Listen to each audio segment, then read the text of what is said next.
Hi, welcome to the next episode of Happy Home Crazy Mom. I've really appreciated thinking about this series, so I realized over this week that even if it doesn't benefit anyone else out there, it's really been a benefit to me already.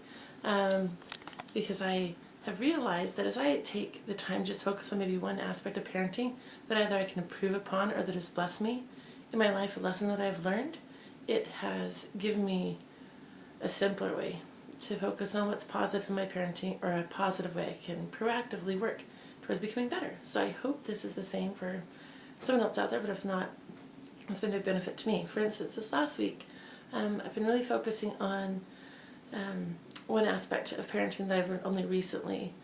I don't know about anyone else, but I tend to have certain behaviors that hurt my children or my family, and mine is anger. And I had a friend tell me recently that God puts us into families and family units so that we can learn how to become better. Because our weaknesses, we see how our weaknesses hurt those we love. For me, it's yelling. It's one thing I struggle with. And when I yell at a child, and I see how they're hurt inside of me, I think I've got to change because I don't want this to happen again. And so I think it's a beautiful idea that we're sent to these family units so that we can improve. And blessedly, our children are remarkably resilient and forgiving as we continually strive to be better. So this last week, I realized there is something that is that I wanted to change about my parenting. I would have the kid come up to me and ask me something. This sounds familiar. And you know the answer is no. And you suspect and can pretty much guarantee that this child is going to be sad in response to what you say. And I realized that when I'm in this situation, I get angry.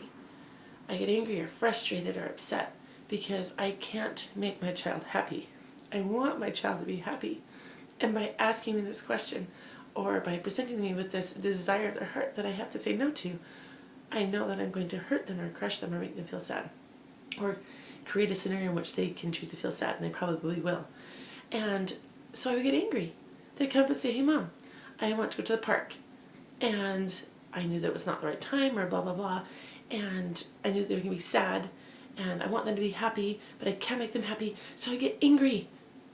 Now, I don't know if my no is going to make them unhappy, but I can pretty much guarantee that me getting angry is going to make them unhappy.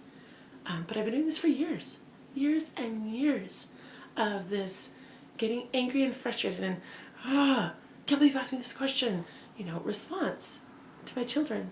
And I'm doing it because I want to make them happy. And it struck me, I think it was a couple of weeks ago, that I was doing this. And I thought, how ridiculous is that? If my desire is for my children to be happy, then how about I approach the situation in a way that at least will guarantee the most possible chance of happiness? And it's been really great this past week as I've tried to analyze this and implement this one aspect. My parenting, there's a couple children in particular who ask a lot, for a lot of things. They ask often for a lot of things. And as I've approached this and thought, what do I want? Well, I want them to be happy. But the answer still has to be no. And it's amazing how that has diffused the situation, identifying that my goal is their happiness. And by being angry because I couldn't make them happy, I was sabotaging it, guaranteed, every time. So my challenge to you is to find that weakness that is hurting the one you love and identify what is it that triggers that weakness in you, and go in with a plan beforehand to either give you a new mindset or a plan of action when that comes up. Because it probably will. If it comes to your mind, you know what that weakness is. So keep going. You can have a happy home in spite of being a crazy mom, and you'll be blessed for it. And good luck this week. And I offer that challenge. Find that weakness, think of a plan, and implement it. And I'll see you next week.